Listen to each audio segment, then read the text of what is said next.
Hopefully you can see my screen. So it should say Conversion Lab 3rd of Feb. If you don't see that, please post in the comment or just let me know. Right. Right. So today I wanted to go back to some basics. And the reason for that is because I got contacted by a few people. Well, I did about 3 reviews who they've been very long time users of LeadsHook, and so I was a bit surprised when they contacted me to kind of review what they're doing. And I learned along the way that it's missing like the most obvious and basic stuff, which was surprising. So either they've sort of been out of the game a bit, as in haven't managed actively any campaigns, and they kind of wanting to start again and or refreshing some campaigns, and they've gone a bit rusty. So I thought I'd go back to the basics here and sort of cover like the essential minimum that you need if you are looking for skills to go play a big game. By big game, I'm referring to anyone who wants to kind of play in one of the big niches, right? So I'm not referring to someone who's doing a local campaign for plumber or something. This is really a national type campaign, someone who aspires to hundreds of thousands of leads, especially in a competitive market like the US and UK, to a lesser degree Australia as well. So let's go through that. And the first thing I want to cover is sort of back to basics. Why? Because winning can take a lot of work, right? I don't want to I don't think I've ever said that, or nor have I ever given the impression that if you just follow my 10-step formula, or anybody's 10-step formula for that matter, that all of a sudden, you'll get the riches. Because I really don't have anything to sell behind it is why I don't say it. But also usually someone who says it obviously has a product to sell you along the way. So since I've been in the game a little bit too long, about 30 years now, so I don't have the desire to BS anyone. And so that it can take a lot of work. All right. I think that's the reality of it. Right. So it can often take a few turns as well as you learn and make adjustments. That's just kind of normal. I think oftentimes when you read a lot of Facebook posts, or you read someone's like, how I did X $1,000 or X million dollars or X whatever dollars, they give the impression that here's the 20-step formula I used. What's often left out is the fact that before they got to the 20, there were like another 50 or so iterations of the formula that is not often shared. And so obviously they didn't just end up, out of the blue. They didn't pull out this magical 20-step formula out of thin air. It's been a process of evolution, of lots of wrong turns, a lot of mistakes, and all the other stuff to get to the final sort of nicely packaged process of 20 steps. That's the reality, the truth of it all. Right. Plus, you still have life going on, right? So nobody builds a business in a vacuum, and so you need to adjust for kids, health issues, so on and so forth, right? So kind of goes without saying. Right. And so the lack of competency to get started. Now, this is not including everything. I'm referring to the bare minimum to get started. Number one is it does require some amount of financial knowledge and experience. I will go through that a little bit shortly. Obviously, media buying and traffic goes without saying. You're going to buy Facebook ads, and you really need to know how to buy Facebook ads, and so on and so forth. I'm noticing that there's a type of agency owner that's popped up that seems to feel like they can get away with by being an octopus, i.e. I just am the brain, and I'll get a media buyer to go do this stuff, and I'll get a funnel builder to go do this stuff. I've actually never seen that in practice ever work, as in a true octopus in every sense of the word. I do know a couple of people that have got media buyers that are sort of external, but they are still fairly hands-on in terms of building out the funnel and the copy and all that kind of stuff. Even if they're not physically writing it, they are still quite hands-on in the feedback and the sort of interaction with the copywriter. So I'm not going to suggest by any means that it can't be done, but the idea that you don't have any of these technical type skills at a deep enough level to have an intelligent conversation with the respective team members, if you are going to get team members to do that, is actually I've never seen that. So there's a few guys inside LeadsHook now who do close to 8 figures a month, and or if not well over 8 figures. They're fairly technical in nature. Like when you have a chat with them, so they may not necessarily be going to Facebook. Some of them do. They run their own media, but not always. But they're kind of like if you tell them, hey, go do this, they can actually log in to any whatever platform they're using, say Leads Hook. They log in and they can start making adjustments on the fly, and you can see that they've actually got a very deep understanding of the tech side of things in that example. So the point being that everyone that I know that's doing some volume, they may not necessarily go into Leads Hook or to GTM or to whatever all the time, but they still know the game, right? They can still go in there and work it, if that's the impression I want to give here, rather than. So they certainly are not experts in all of this stuff, and you don't have to be an expert in all of this stuff. Obviously, if you know quite a bit of all of it, then it does make your life easy, which means you probably invested a fair amount of time, energy, and money at some point to gain those skills. So media buying, obviously position copy goes without saying. These days with the AI stuff, you can kind of get away with this. You can borrow an ad or a lander and then sort of, ask the AI to sort of, build something very similar for some different market or something of that sort. The tech stuff, your sites, your automations, your lead distribution, all that stuff, having a deep understanding of that is needed. Once again, this is one of the few things that you can probably give away to somebody else without necessarily having it as an Achilles heel. Or tracking analytics, knowing how the money's made. I'll share a slide very shortly. Right now, how are you going to address this if you are going to have a deficiency in any one of these? So let's say you're just starting out, you've just watched this video, you've tried to make Leads Hook work, or any of the funnel type builders you're using, and you haven't quite scaled yet. Maybe you're hovering around a couple of grand a month, and you aspire to 100,000 to higher numbers. Well, it's understanding and going back to the drawing board and saying, well, which area do I lack? By that, I don't mean necessarily you lack, but that the team lacks. And so that you're not able to really perform at a high enough level in one of these areas. Now, once again, I'm not referring to starting out part. I'm not referring to anyone who then wants to go from, let's say, 100,000 to a million, because then you'd require, team and or other capabilities are required, right? So I don't want to trivialize it by saying just because these 5 things, all of a sudden, you're gonna turn this around and build $1 million business out of it. You can, but it will require quite a bit of investment in your capability. Right. Now, there's one team that I do know inside Leads Hook. There's just 2 guys in the whole business. They don't use any outsources, and they do about 8 figures a month. But they are a rare exception, right? So I don't want to use that as a model. They're very much an outlier. But it was fascinating to have run into those people as well. Right. So how are you going to address this? You buy versus learn. Sorry, in that group, in that team with the 2 guys who are doing big numbers, they only have like 4 or 5 really big clients. So what they're giving away, time-wise in client management, they're getting back the time that they only have to deal with 4 or 5 people, and in turn they can focus most of the time on the media/funnel side of the business. Obviously, if you're going to have 50 clients, then you're going to spend more time there, so less time is taken away in the other part. So I just want to kind of, I just want to make the point that they don't have like hundreds of clients and they're doing these kind of numbers, because I think there you would need a reasonably large team, because you just in too many different markets to make sense of with just 2 brains. So yeah, no one's got that much capacity. All right. So buy versus learn.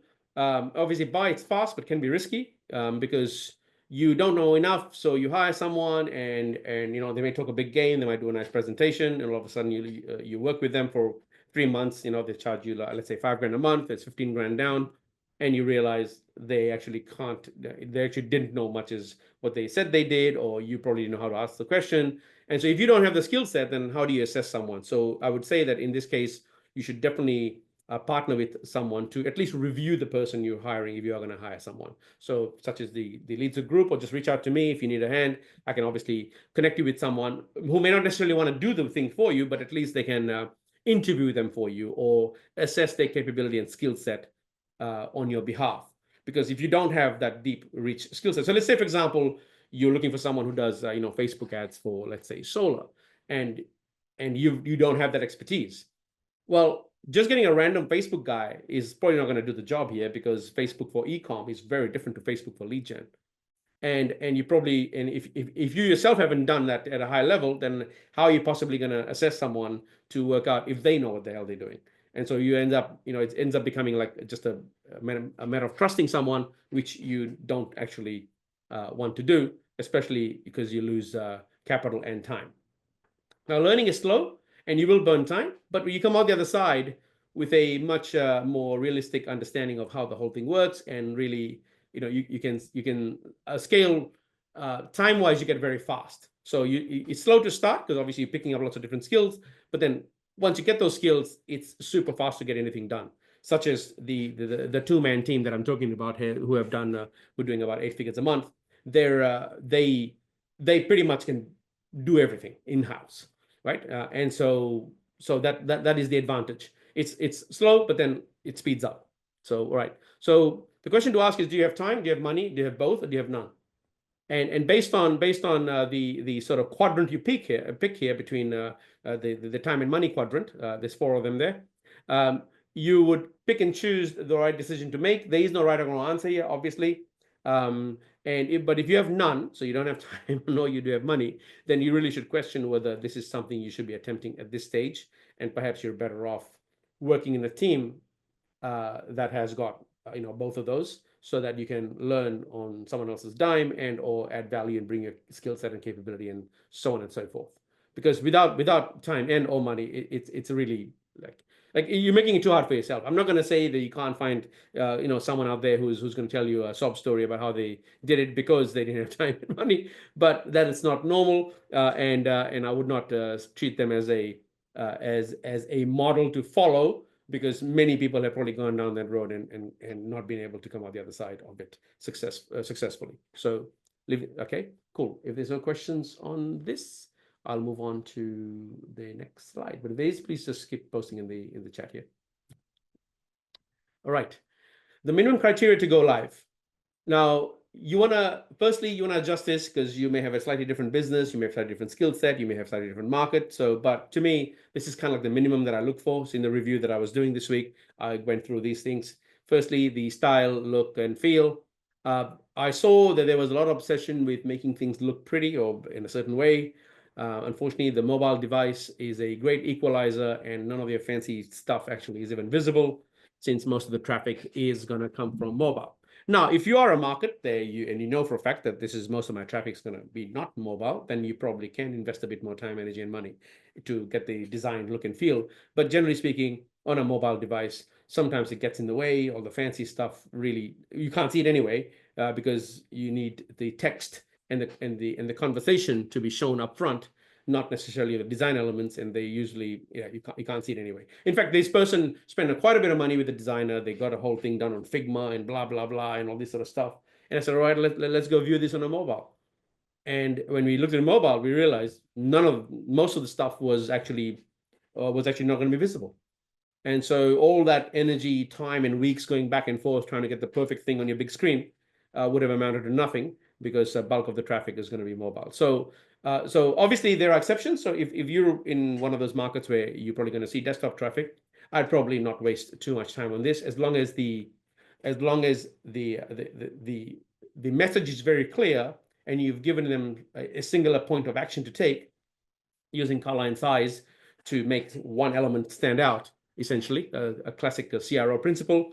There's a singular course of action to take, which is a button to click, get started, or whatever it is, and not giving them too many options to click elsewhere, right? So that doesn't mean you can't have a menu and all the other stuff, but generally speaking, you won't have too many points of exit from your page, right? So on the text side, we have ads to lender congruency. This, I think, is a must-have, especially for the big markets. I'll share very shortly what they are. And the reason for that is because ads are very expensive now, right? There is no more mispricing going on in the market. Everybody's paying full price, at least in the major traffic sources: Facebook, Google, and TikTok. The success when starting is actually still quite low. So you want to make sure that you give yourself the maximum amount of chance and not end up with a situation where the ads are talking about conversation A and land is conversation B, and all of a sudden the whole thing fails, and you've just spent a whole bunch of time, energy, and money to get the whole thing up and running, and you can't work out why did it fail. Did it fail because the ad was bad or the lander was bad? Well, obviously, if you send a good if you're going to send a oops, I'm just gonna cool, thanks. for muting. All right.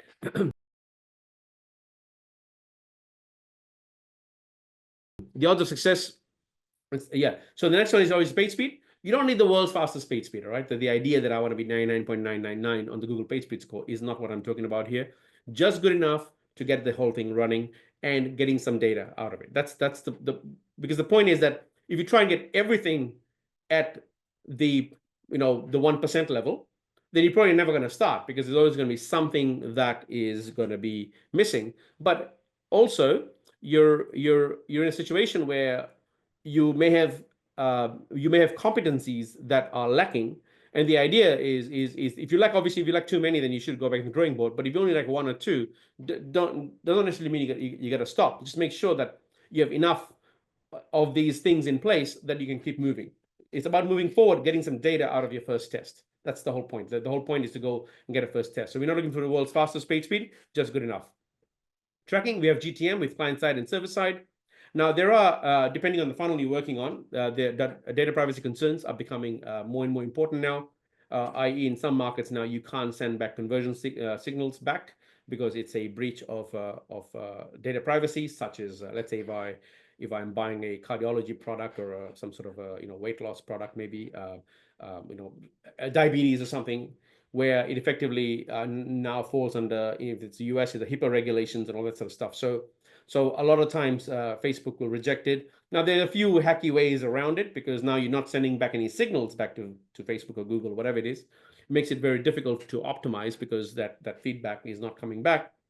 But there are a few ways around that. Now, if that's something that you guys want to, happy to do a session next week or the week after next on that. But just because you're adding, this is not about having server-side conversion, client-side conversions. This is literally, Facebook can't accept that information, or Google can't accept that information, because it's a violation of whatever privacy regulation that they exist. All right. So, right, next comes closing the loop. This is ads to revenue to find your idle customers. I think I've shared this in the past, but the whole point is that by having these other stuff in place, you get a very deep understanding and data to see what your initial idea was of who my customers are going to be. You drive some traffic, get some data, and then you go back and look at the data and you say, well, listen, hey, who the hell is the initial idea that I had, or who my customer is actually who's actually coming out the other side and spending money with me. So you want to validate that initial idea of your customer, and then you sort of cycle it a few times. And along the way, just by running it once with some amount of traffic, you'll actually learn very quickly that who's actually converting and not converting, and it'll change the idea of the initial customer that you had. Right? I still see very few people doing this. All right, been only talking about it for 5 years now. So that this is kind of like almost like mandatory now, or sort of with AI now, you can just grab the Excel spreadsheet, upload it into ChatGPT or whatever, and ask it to do it for you. Far better, even if you're not a data scientist, it'll give you some analysis that is worthy of going back to the drawing board and saying, oh, I wonder if we should change our ads. I wonder if we should change our lander. I wonder if we change our hook, appeal, whatever. All the various questions that you get to ask once you've understood a little bit about who is actually not just going through your funnel, but finally actually spending money.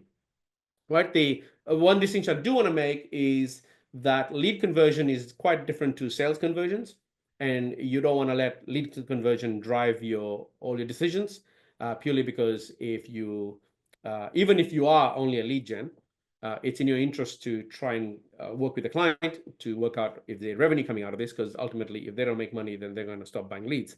So it may happen in a week from now, or a month from now, or 3 months from now, but at some point they will stop transacting with you. So the sooner you introduce this as part of something that you want to do, and it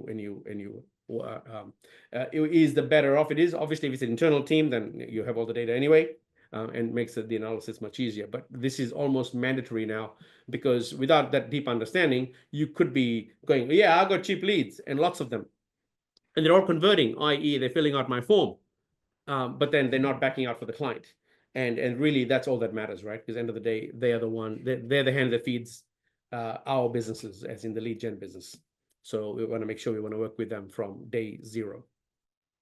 All right. Now, the ads, landers, and funnels. Firstly, creatives. go wide before you go deep. The issue I have a lot of times is you look at 5 extra funnels that are like what you want to do, and you go, yep, cool. They all look the same, so I'm just going to make another version of that. That's variant 1. But where are the other variants? What else are you going to say to the market? Because if you're the 50th person, then it's not going to work, because it's yeah. So you want to come up with many other concepts. I've covered copywriting, all this sort of stuff in the past. So you do want to go wide before you go deep. By that I mean talking about different ideas around the product, service, whatever you've got, rather than just copying someone and then hoping that works. It may work for you, but it may not. But the question that you are not able to answer if you funnel hack someone, i.e. copy someone, is that has that idea expired in the market, and therefore you're not able to get traction. Because think about it, it's not just the funnel that's working, it's the fact that they may be running a very well seasoned campaign, and therefore the Google pixel and the Facebook pixel and the whatever traffic source pixel is already well seasoned, and there's a deeper reserve of understanding that the ad network has about your business that they're piggybacking off. And so just by copying their pages doesn't mean you're going to get the same win, right? And that's often missing in this. So if you're starting out, you want to go wide before you go deep. So looking at the ads and the landers that are going to work, and not worrying too much about who's converting, and you worry about that later. Let's get the front of the funnel working first before you worry about the back of the funnel. All right. So that's what I would do. Now, obviously, if you are, of course, people will end up at the back of the funnel. You want to make sure that you track them all the way to revenue. And if you're using leads hook, then you want to use your lead ID, keep passing it across to the client as well, and or your sales teams, so that at some point you can merge all the data back into one place and see the entire movement of the person from ad all the way to revenue, and any subsequent purchases if you're running a back-end type of a business that has multiple sales that happen post first sale. Now, the 8 elements, these are the things that you can actually adjust and change, that allows you to manage congruency. Obviously, you don't have to use all of them at the same time. You can if you want to, but you don't have to. So number 1 is numerical proof, time to scale, time to completion, especially for lead gen funnels. How long is it going to take to finish this thing? I'm not going to waste my time here, and so on and so forth. The big benefit they're going to get, scarcity, if that applies, urgency, if that applies, a call to action to get the whole thing started, some sort of risk reversal, and extra proof and credibility if that is available and or you want to include at some point.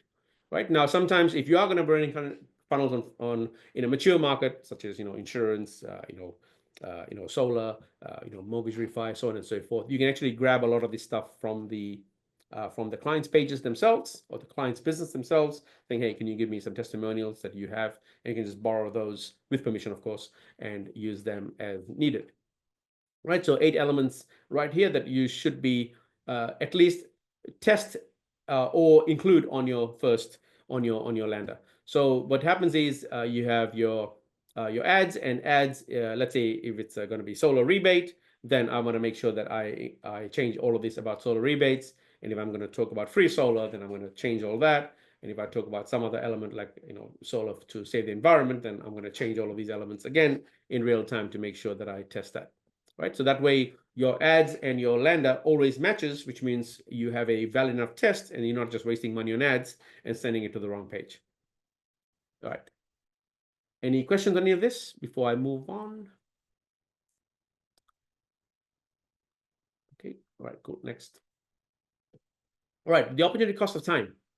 So enthusiasm is your most precious commodity. Shows up as wasted time, i.e., I can't believe we were doing it for 5 weeks, nothing's happened. Right? Unless you are energized by problems, such as Donald Trump, he seems to be energized by problems. You have a finite window within which you need to see results, or at least traction.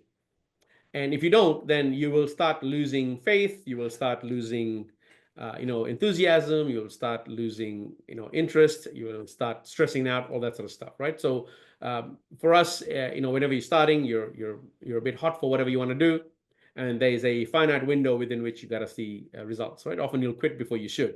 Is the outcome here, and I've seen that time and time again. Right? So reasons are many, but here are the important ones. Number 1 is cash flow. Even a great funnel with a low cash balance will kill your mojo, right? That's just a given. I've seen that more times than I can remember. So someone's going to have, 12 grand in their account. They spend $10,000 on a course. They spend another $1,000 on buying all the tools and all the kitting, and which they probably don't need. And then they spend another couple $100 with a couple of outsources or some VAs to help them out. And now they got $300 left for traffic. Right? It's a surefire way of even the world's best funnel is not going to work, because you just don't have any more bullets left in your gun to do any testing with.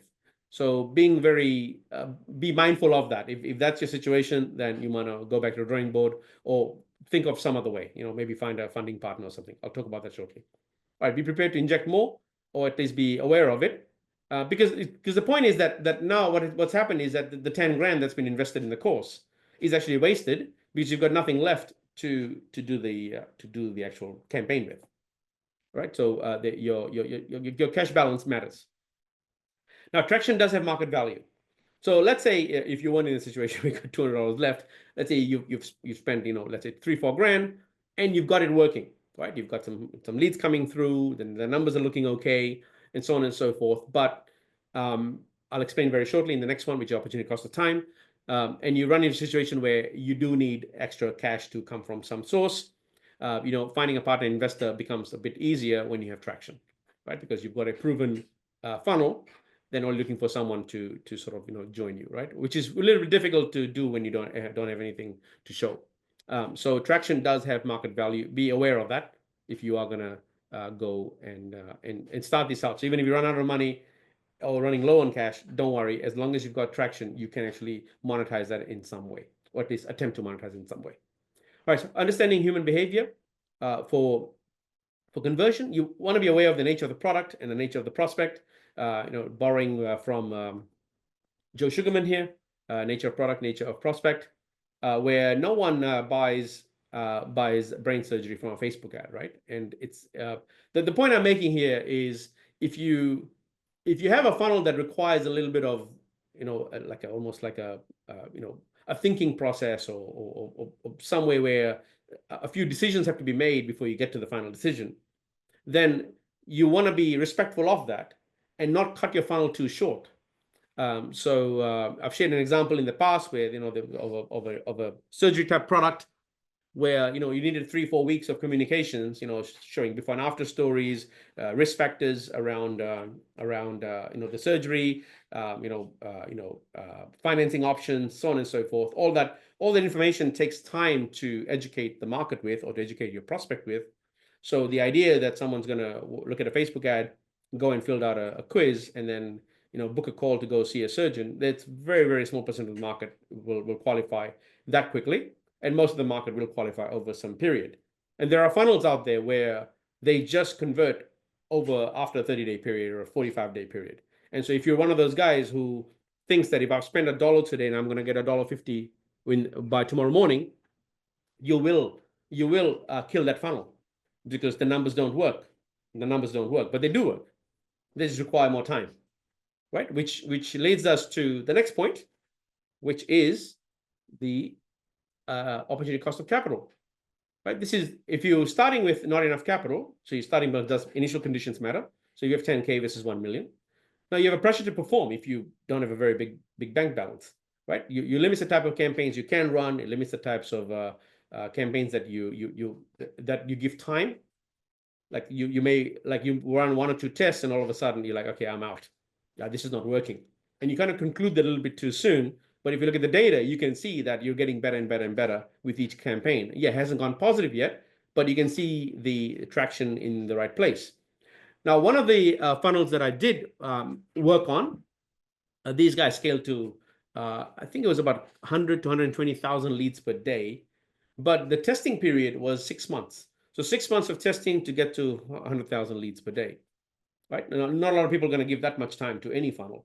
And unfortunately, and that was needed, because they needed to see what are the different permutations that were resulting in traction, right? Now that's probably a much more extreme example, an outlier in many respects. But nevertheless, the point here is that it's not going to be a day, right? It doesn't have to be 6 months, but it's not going to be a day, right? So limits awaiting your as in the pressure to perform, it limits the waiting you need for long cash conversion cycle businesses. This is where you generate a lead on first gen, but nothing really happens until Feb, for example.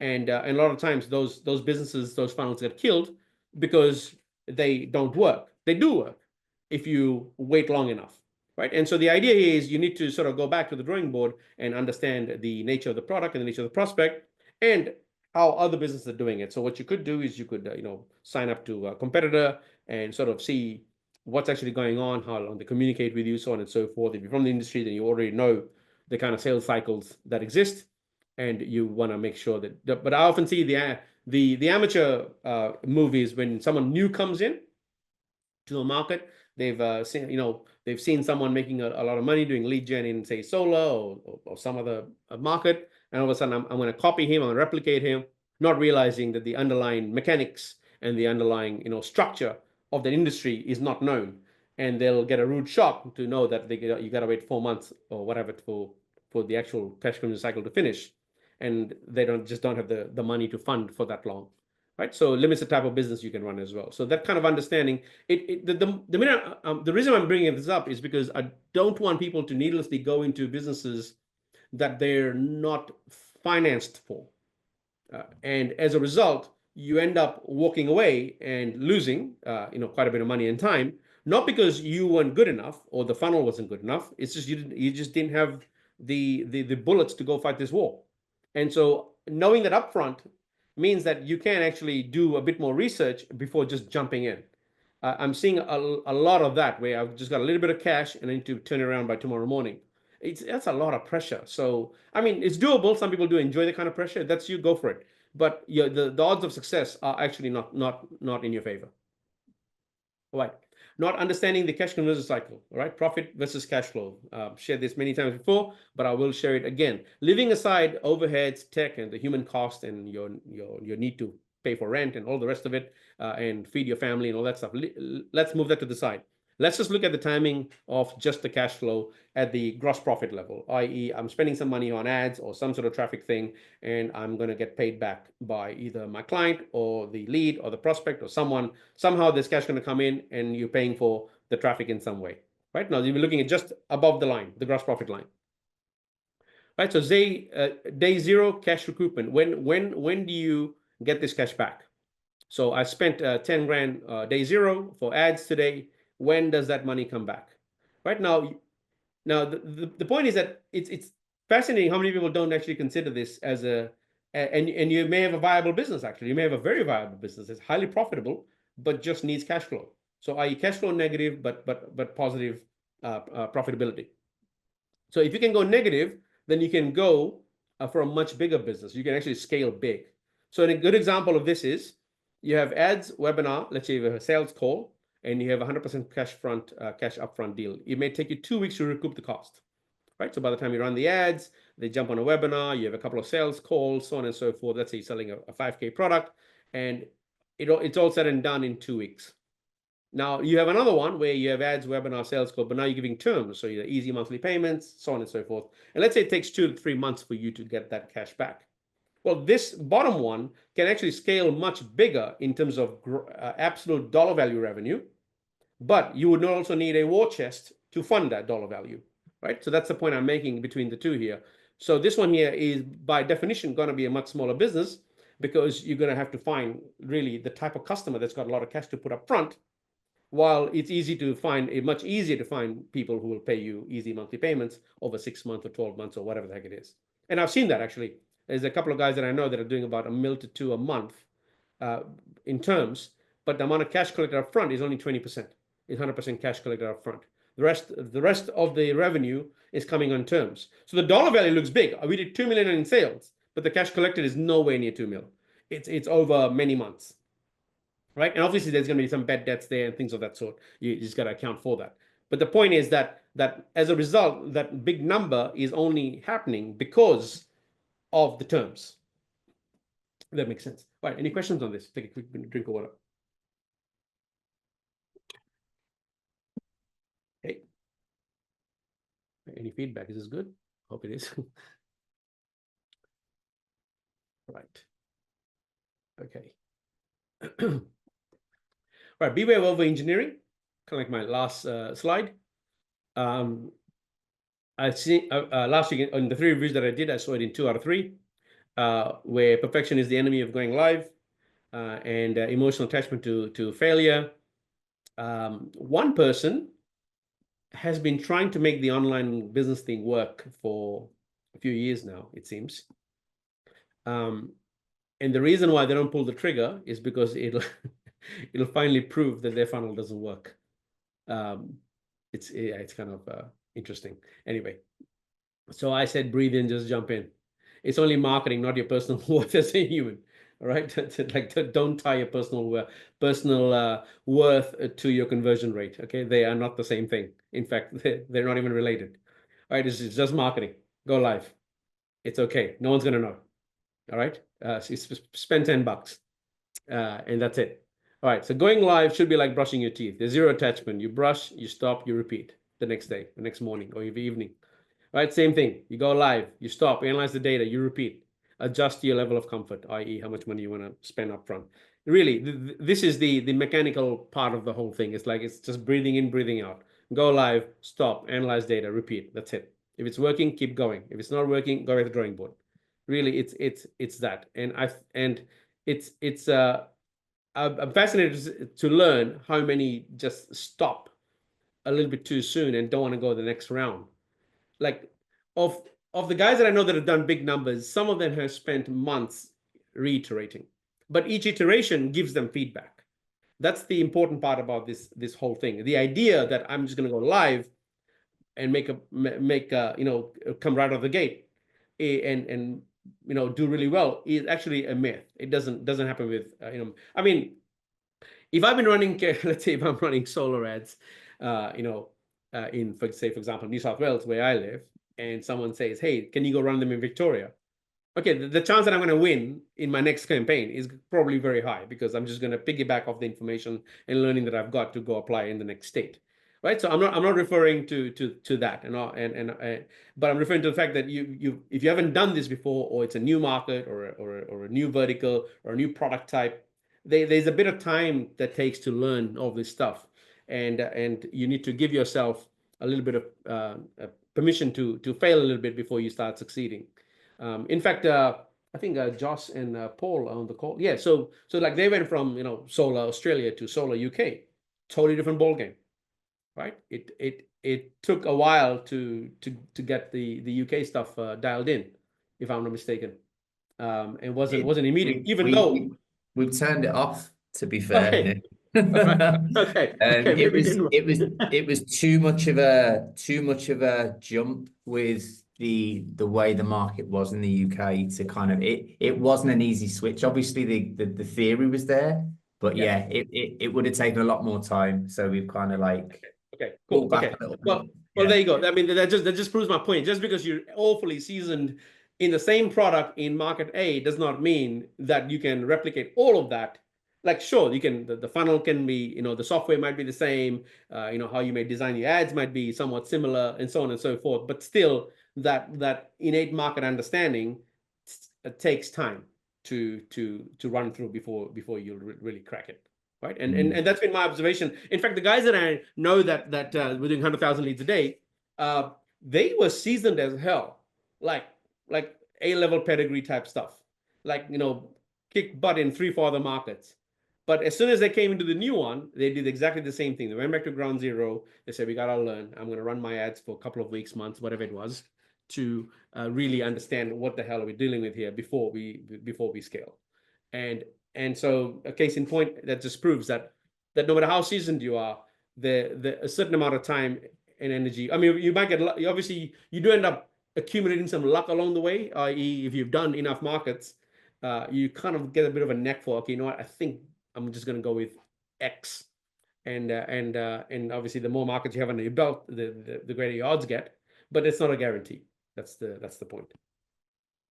All right, so that's all I have for this, actually. Yeah. So is there any questions on this? Firstly, some feedback. I don't know. I hope it was good to get a bit of a refresher. I know most of you are seasoned on the call. In fact, all of you are seasoned on the call. So it's funny that the guys with lots of track record turn up to get to learn the basics. Sharpening the saw, it's called, I think. Stephen Covey, one of the habits is to sharpen the saw. So anyway, hope this was good. Yeah, leave me any comments or any questions you might have for any of the stuff that we covered.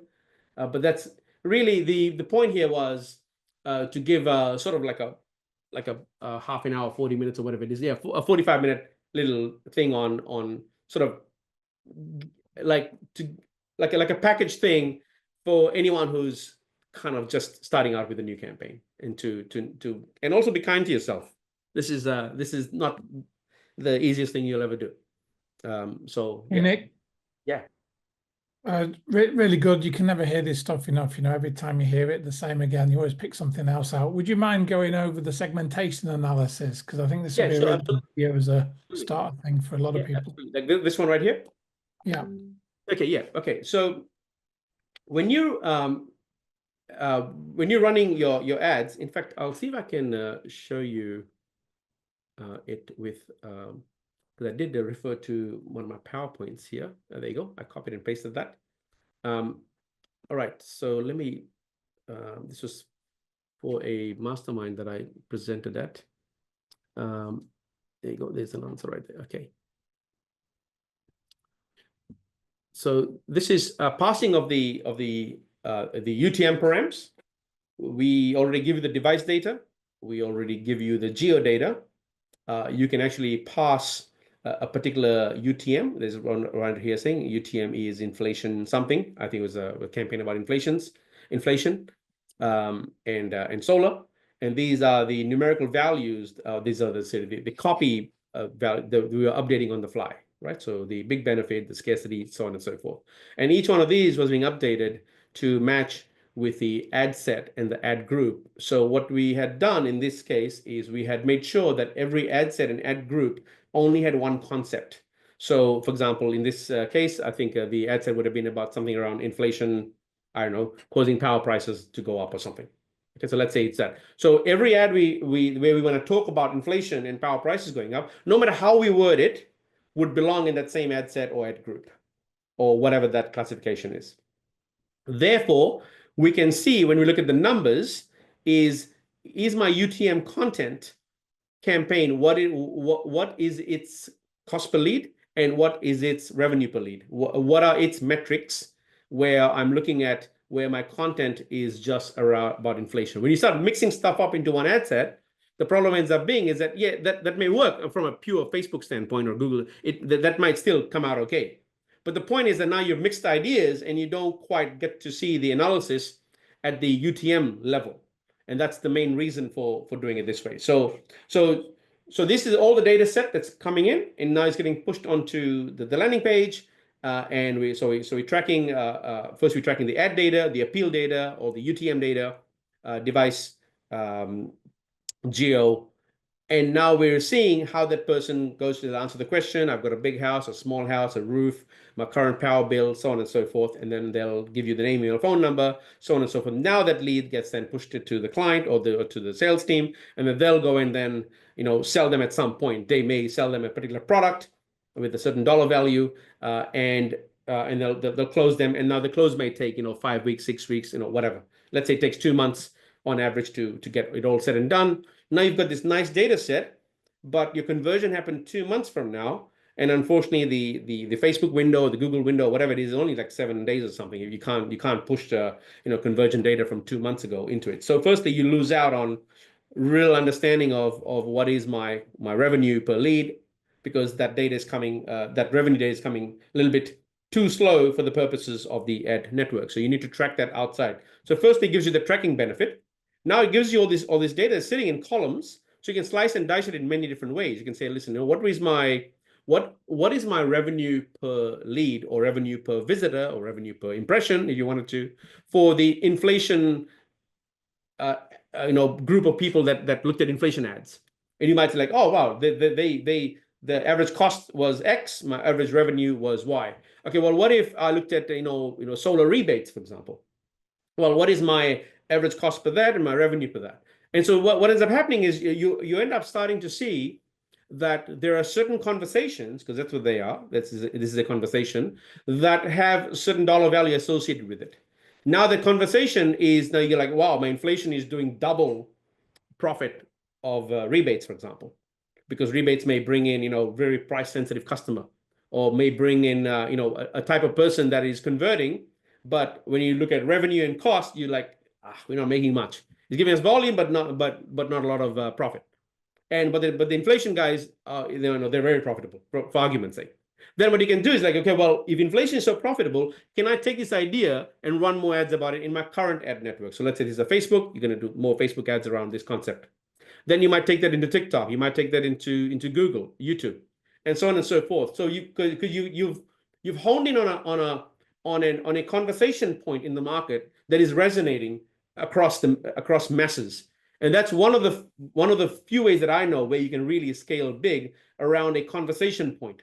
Unfortunately, no one's really tracking this kind of data. All they're looking at is gross numbers, gross revenue, gross cost. As long as one is greater than the other, I'm okay. But when you look inside the data, you'll see that there is a massive variability of when you look at the concept level. Now, obviously, you can then slice and dice by geo. You can slice and dice by any of the other data points that are available.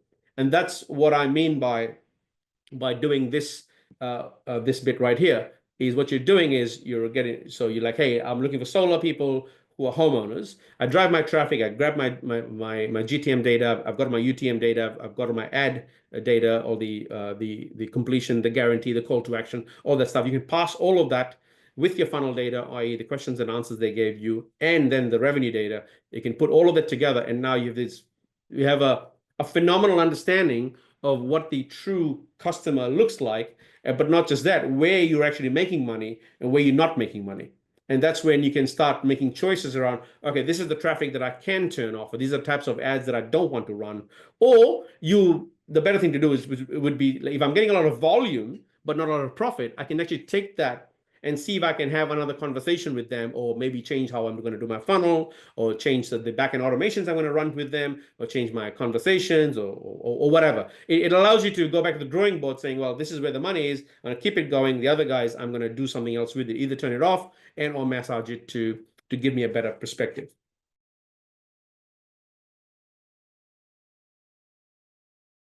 Does that help? Yep. Sorry. Oh, thank you. Yeah, perfect. All right. Any other questions? In fact, I think this is probably the number one job that we should be doing as marketers, is this thing right here. Because it very quickly tells you where the money is, and very quickly tells you where the money is not. Unfortunately, in order to do that, you need a bunch of stuff to have in place, such as your tracking has to be in place. Your integration between your funnel data, your ad set, your ad data, your funnel data, and then finally your revenue data needs to be aligned in one data set. And that's oftentimes is where the issue ends up being, especially if you're a lead gen and you're working with a client, because obviously that's somewhat of an adversarial relationship where you're trying to get them to give you data. In some ways, they're trying to hold back the data, and so on and so forth. So in your case, Jay, it's a much tighter fit because it's all internal. But if you're going to work with third parties, then that is obviously a point of conversation or negotiation that has to take place. But it is in the client's benefit to give you that information, because at the end of the day, you can now give them better quality leads and so on and so forth. So yeah. Right. Any other questions?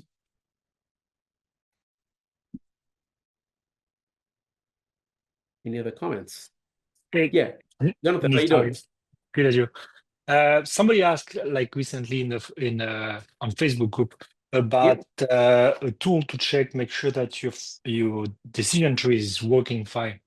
Yesterday I was gonna turn decision tree live. Yeah, so I think that was by Lisa, if I'm not mistaken. Yeah, so what I'll do is I'll share something within the next day or two on how you can check the uptime. So we have internal tools where we check all this stuff, but that doesn't mean that one of your integrations hasn't broken. So for example, if you have an integration that's set up to, let's say, your lead distribution platform, and some API call goes down, how do you get notified that that's happened? Obviously, lead distribution is an obvious one. You'll know the leads aren't coming through. But what if things like phone verification and things of that sort? So I'll share something very shortly in what you can do to automatically do some testing. I'm trying to find a cheap enough and an easy enough tool that I can show you guys to use, so that you're not, because what's actually going to happen is you're going to be running an automated test on your funnel, let's say once an hour or something, and you would pick a pathway to go through, and you just make sure that all the data is coming through. So if everything comes through, then obviously that particular funnel is working. So the point she was making is when something breaks, how do I know? Now, that doesn't mean that it's broken inside LeadsHook. It just means that because people have all kinds of third-party data sources that they've attached, they've got API calls going to third-party data sources. What if one of those things goes down or something goes amiss? Or a classic one is a team member goes in and makes some adjustments, and something just goes breaks, or they haven't tested it, or they'll make some CSS update and it doesn't render properly on a mobile device. Because obviously, there are many sources of error. The question is, what can I do in an automated way that notifies me should something go amiss in my funnel? So it's honestly, it's been a conversation that I've had internally with the team, maybe for about 5 years now. And like, how do we do it so that we can kind of automate the whole thing for you? Unfortunately, no one ever asked for it, so we never really brought anything to market. But now that the conversation has started and someone has asked for it, and I could see a few people commenting on it, it's probably something that we should introduce sooner. So what we'll try and do is make it automated, so you don't have to worry about it, all that. We'll just you just put in your Slack notification, email or SMS notification, and therefore we'll just ping you whenever something goes down, whether internally to API to LeadsHook, which you already can. Let's just go status.leadshook.com, and you can actually set yourself a notification that's for LeadsHook going down. But what about all the other stuff that you may add on? How do you do that? So yeah, just give me another day or two. I'm still having to chat with my dev team to see what do we build something internally. If so, what's the timeline? Or do we just do I just show you an external tool? And because I was looking at 4 or 5 different options, and I can quickly show you how. Most of them are quite reasonably cheap. That's the whole point. And so it automatically runs tests through your funnel like every hour or something, so that way it keeps it updated. But good. That would be great. I was about to turn a decision tree yesterday, and I tested it myself, and I got stuck on the address. Yeah. Apparently, some issue with the Google Map or whatever it is. Right. Exactly. Yeah. Things like that. Yeah. So yes, status notifications and everything. Yes. So now, Josh, I get your point. The problem ends up being is that it can get very noisy very fast. And so then you just ignore the channel because like, man, this thing just freaking reports every little shitty thing. And whenever I go and check, it's working. So it needs to be somewhat intelligent enough to do it. And that's the chat, because we've got internal channels and they are so noisy. I do look at them, but they're so noisy. And after a while, you kind of like saying like, am I reaching diminishing returns here? Because it tells you everything. So I think what we should probably do is do management by exceptions, like don't report anything until something breaks and something materially breaks. So yeah, but I get your point is to add some notifications all over the place. So yeah, leave it with me. We are thinking about how best to offer this. I prefer a zero-touch solution, i.e. you don't have to do anything and just kind of turn it on, I guess, or as in put in some place to get notified on. And then beyond that, like don't touch it, and we'll just notify you whenever something goes wrong, either LeadsHook or any third-party tooling or API that you might be using if there's any failure. So we've got the main thing we've got is status. If things go down, it leads undelivered for X time. Yeah. Now those are very, very good ones. So anyway, leave it with me. I have made a note of it in our internal system. I've got some extra notes about it. And I'll chat to the dev team probably tonight, if not tomorrow, to see what we can do about that. Yeah. Good question. Anything else? One more question. Did the AI feature that you mentioned last week, or last month, is coming out, or it's already came out? Yeah. No. So the one of the node builder functionality is already there. So let me just show you that.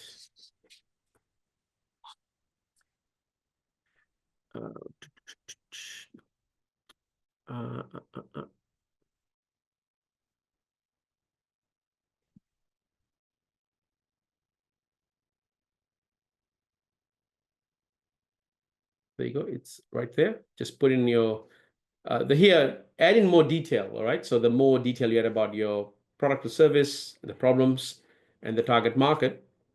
And then if you prefer sliders for numerical value, just add that in there and go generate questions. It'll give you more questions than you need.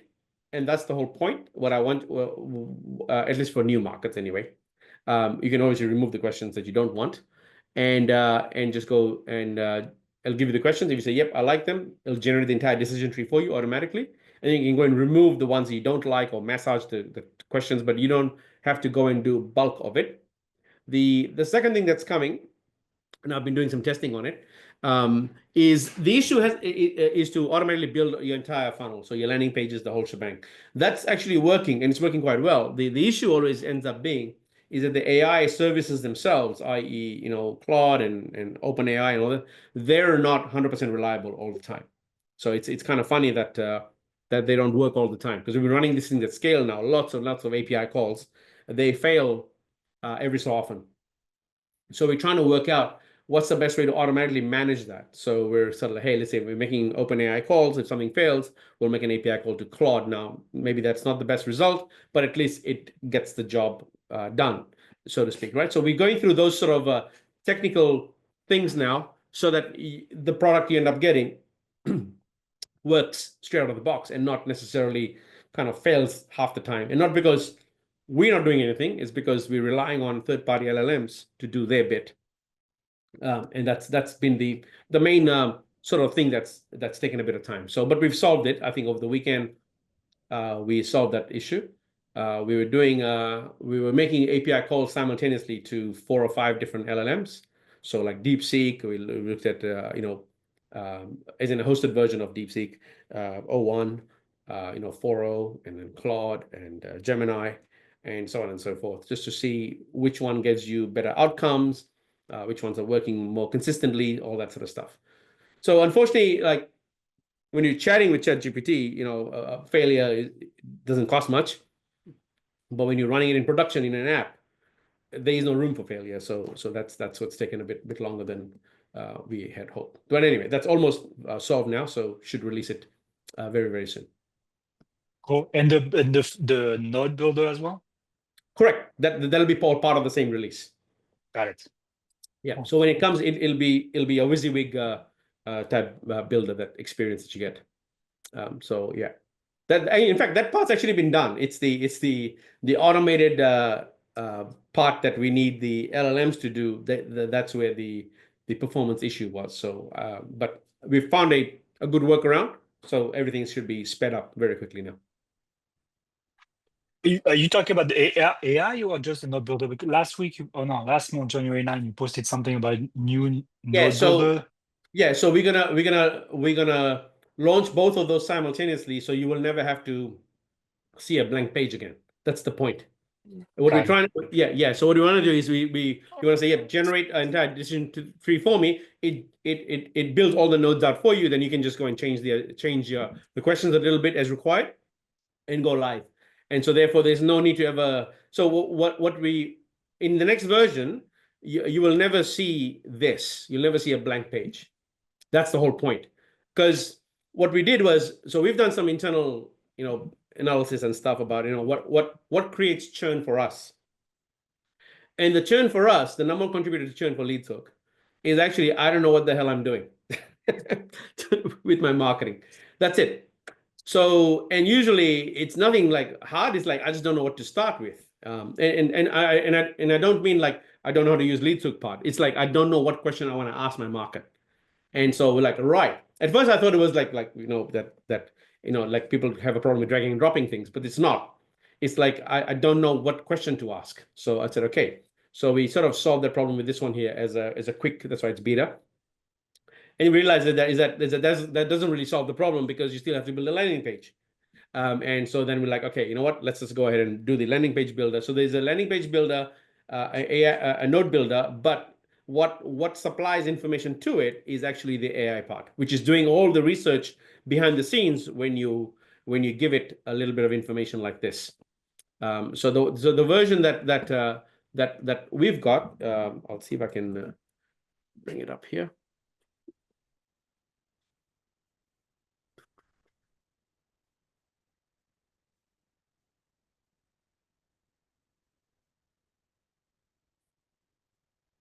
This is a test environment, it's not production. You'll end up seeing this little thing right here. And so what it does, if I go to view it, it gives all the internal data points. These are all the research that is being done by the AI itself. It then uses a lot of this information to then go and build the landing pages and build all the other stuff. So it's like a vault. It's an internal vault that we create using API calls to all sorts of different services that are out there to collate all this information about your market. So we look at current market sentiment, you look at product. If you add in a product, it will give you product features, market segments, the objections, they look at so on and so forth, and all that sort of stuff. And all of that gets used to then write the copy. So you don't get some generic version. It's actually like we're trying to make sure that whatever you get, it's going to need very little adjustment from you to go live with, if that makes sense. Yep. Cool. Anyway, we're going to like almost like, don't use your brain version. So, but that's what the market wants. No, nobody wants a blank page. All right. Any more questions? All right, guys. Well, if there's no more questions, really enjoyable session today. Same time, same place next week. Hope everyone has a very profitable week. Stay safe, and I'll chat to you next week. Thanks so much. Thanks, guys. Bye for now.